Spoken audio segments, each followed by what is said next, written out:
Hi friends, வணக்கம். Welcome to my channel. இன்றைக்கி ஒரு ஹெல்த்தியான ரெசிபி தான் பார்க்க போகிறோம். ஃபஸ்ட்டு பார்த்தீங்க அப்படின்னா, என்ன ரெசிபி அப்படின்னா தமிழ்லேயே பார்த்துருப்பீங்க. ஆமாம், இன்றைக்கி நம்ம சுண்டலை ஒரு வெயிட் லாஸ்க்கு யூஸ் பண்ணக்கூடிய ப்ரோட்டீன் ரிச்சான ஒரு டின்னர் ஆர் பிரேக்ஃபாஸ்ட் ரெசிபி தான் பார்க்க போகிறோம். இன்றைக்கி பார்த்தீங்க அப்படின்னா, நான் ஒரு 75 கிராம் அளவுக்கு சுண்டலை எடுத்து, ஏன்னா ஊறும் போது இது கொஞ்சம் குவான்டிட்டி அதிகமாகும். அப்போ 100 கிராம் வந்துடும். ஸோ நல்லா கழுவி ஊற வைங்க. நீங்கள் எந்த பருப்பு வகைகள் ஊற வச்சாலும் ஒன்ஸ் நல்லா கழுவிட்டு அதுக்கப்புறம் நம்ம வேக வைக்கும்போது அந்த ஊற வச்ச தண்ணியில் வேக வைக்கலாம். பட் ஆனால் ஒரு 3 to 4 டைம்ஸ் நல்லா கழுவிடுங்க.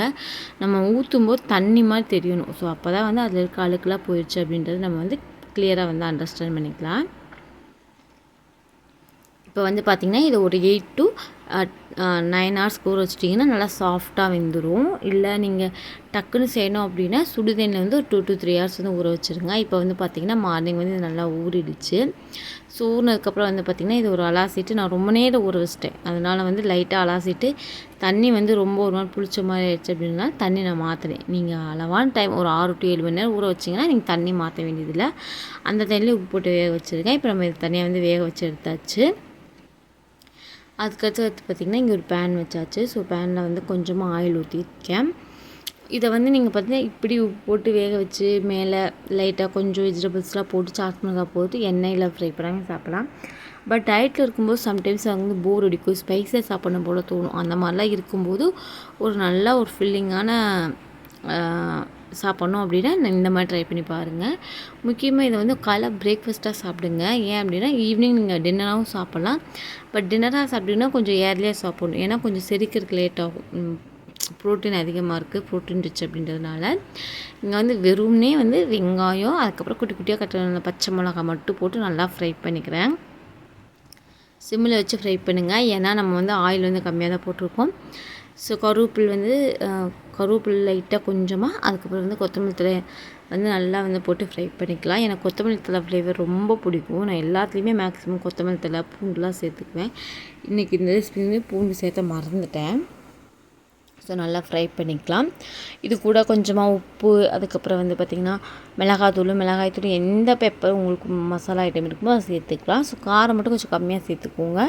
பிகாஸ் உங்களுக்கு டைஜஷன் ஆகாது. அதுக்கப்புறம் வெயிட் லாஸ் ஹீட் ஆகும். அதுக்காக தான் இங்கே இன்றைக்கி பார்த்திங்கன்னா இது நல்லா ஃப்ரை பண்ணிவிட்டு இந்த இதுக்கு தேவையான அளவுக்கு ஒரு பிஞ்ச் அளவுக்கு உப்பு சேர்த்துக்கோங்க. உப்பு சேர்த்துட்டு நான் பார்த்திங்கன்னா ஒரு 1/2 ஸ்பூன் அளவுக்கு பார்த்திங்கன்னா கரம் மசாலா ஆட் பண்ணிக்கிறேன். எனக்கு இந்த ஃப்ளேவருக்கு ரொம்ப பிடிக்கும். அதனால் கொஞ்சமாக கரம் மசாலா ஆட் பண்ணிக்கலாம். ஆட் பண்ணி நல்லா ஃப்ரை பண்ணி விடுங்க. அந்த சூட்டோடு அந்த லைட்டாக அந்த எண்ணெய் மசாலோடு பிடிக்கும்போது அந்த டேஸ்ட் ரொம்ப நல்லாயிருக்கும். இது அப்படி நீங்கள் வேக வச்ச சுண்டல் இருக்குல்ல, அதை தூக்கி அப்படி கொட்டி சாப்பிட்லாம். இல்லை அப்படின்னா இது கூட போட்டு லாஸ்ட்டாக வச்சு செமி கிரேவியும் சாப்பிட்லாம். இன்றைக்கி நான் செமி கிரேவி தான் செய்ய போகிறேன். ஏன்னா எனக்கு செமி கிரேவி சாப்பிடும்போது கொஞ்சம் ஃபில்லிங்காக இருக்க மாதிரி இருக்கும். அதனால நான் தான் செஞ்சு சாப்பிட போகிறேன். இப்படிலாம் சாப்பிட்ணுன்னு தோணுச்சு. ஸோ அதனால் நான் தான் செய்ய போகிறேன். இது நல்லா ஃப்ரை ஆகிடுச்சு. இப்போ நம்ம சுண்டல் ஆட் பண்ணிக்கலாம். ஸோ இந்த சுண்டல் கொஞ்சமாக அதை ஒரு 1/2 டம்ளர் கூட இருக்காது, அதுக்கு கொஞ்சம் கம்மியான அளவுக்கு தான் தண்ணி இருந்துச்சு. ஸோ தண்ணியிலேயே நான் அப்படியே ஆட் பண்ணிட்டேன். லைட்டாக 1-2 சுண்டலை அப்பப்போ மசிச்சு விட்டுக்கலாம். ஸோ அது உங்களுக்கு அந்த ஒரு மாதிரி திக்னஸோடு டேஸ்ட் ரொம்ப நல்லாயிருக்கும். இந்த டைமில் உப்பு செக் பண்ணிக்கோங்க. உங்களுக்கு இதர் மசாலாலையும் சரி, இல்லை சுண்டல்லையும் சரி உப்பு கம்மியாக இருக்குது அப்படின்னு நினச்சிங்க அப்படின்னா இந்த டைமில் நீங்கள் ஆட் பண்ணிக்கலாம். ஸோ இந்த மாதிரி ஒவ்வொன்றா உடச்சி விட்டுக்கோங்க. நீங்கள் கண்டிப்பாக இதை ட்ரை பண்ணி பாருங்கள். ஒரு மாதிரி டேஸ்ட் நல்லாயிருக்கும். அதுக்கு நான் கேரண்டி. டேஸ்ட் ரொம்ப நல்லாயிருக்கும், சாட்டிஸ்ஃபைடாக இருக்கும். ஒரு மாதிரி நல்லா டேஸ்ட்டாக வெயிட் லாஸில் இருக்கும் அப்படின்ற ஒரு ஃபீல் இல்லாமல் நல்லா நான் டேஸ்ட்டாக சாப்பிட்றதுக்குண்டான ஒரு ஃபுட் இது. பிரேக்ஃபாஸ்ட்டாக சாப்பிடுங்க, மார்னிங் லஞ்சாக சாப்பிடுங்க, இல்லை 50 கிராம் அளவுக்கு சாப்பிட்டீங்க அப்படின்னா ஸ்நாக்ஸாக எப்படி வேணாலும் நீங்கள் சாப்பிட்டுக்கலாம். ஸோ குவான்டிட்டி ரொம்ப ரொம்ப முக்கியம். ஹெல்த்தியான பொருள் தான், பட் ஆனால் குவான்டிட்டி முக்கியம். என்ன தான் ஹெல்த்தியான பொருளாக இருந்தாலும் எந்தளவுக்கு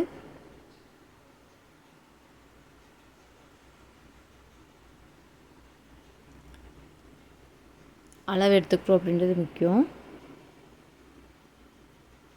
இப்போ நல்லா பபிள்ஸ் வர ஆரம்பிச்சிருச்சு. அவ்வளோதான். ஸோ இந்த இது போதும் அப்படின்னா எடுத்துக்கலாம். பட் எனக்கு இன்னுமே கொஞ்சம் திக்னஸ் ஆகணும், லைட்டாக தண்ணியாக இருக்க மாதிரி இருக்குது. ஸோ அதனால் நல்லா மசிச்சு விட்டுக்கிறேன். இந்த மாதிரி ரெசிபீஸ்லாம் உங்களுக்கு பிடிக்குமா அப்படின்னு சொல்லுங்கள். இல்லை உங்களுக்கு வேறு ஏதாவது வெயிட் லாஸ் ரெசிபீஸ் தெரியும் அப்படின்னாலும் கமெண்ட்டில் சொல்லுங்கள். இல்லை வேறு ஏதாவது வேணும்னாலும் என்கிட்ட கமெண்ட்டில் சொல்லுங்கள். கண்டிப்பாக நான் ஷேர் பண்ணுறேன். நான் வந்து குக்கிங்க்கு புதுசாக, ஸோ அதனால் ரொம்ப பர்ஃபெக்டாக நான் செஞ்சுருக்க மாட்டேன். ஸோ இதை வந்து இறக்கி வச்சுட்டு வந்து பார்த்திங்கன்னா இதுக்கு மேலே வந்து கொஞ்சமாக கேரட் ஆட் பண்ணிவிட்டேன். ஸோ இது கூட நீங்கள் ஒரு பானிபூரி இல்லை வந்து லைட்டாக அந்த ஹார்ன்ஃப்ளேக்ஸ் எல்லாமே சேர்த்துக்கலாம். ரொம்ப டேஸ்டியாக இருக்கும், ரொம்ப ஹெல்தி. கண்டிப்பாக ட்ரை பண்ணி பாருங்கள். ட்ரை பண்ணி பார்த்துட்டு உங்களோட ஃபீட்பேக்கை எங்கள் கூட மறக்காமல் கமெண்ட்டில் ஷேர் பண்ணிக்கோங்க. இந்த வீடியோ பிடிச்சிருந்துச்சா வீடியோக்கு ஒரு லைக் கொடுங்க, மறக்காம நம்ம சேனல் சப்ஸ்கிரைப் பண்ணுங்கள். அண்ட் முக்கியமான ஒரு விஷயம் மறந்துட்டேன், இதை வந்து விநாயகர் சதுர்த்திக்கு வந்து இதை வந்து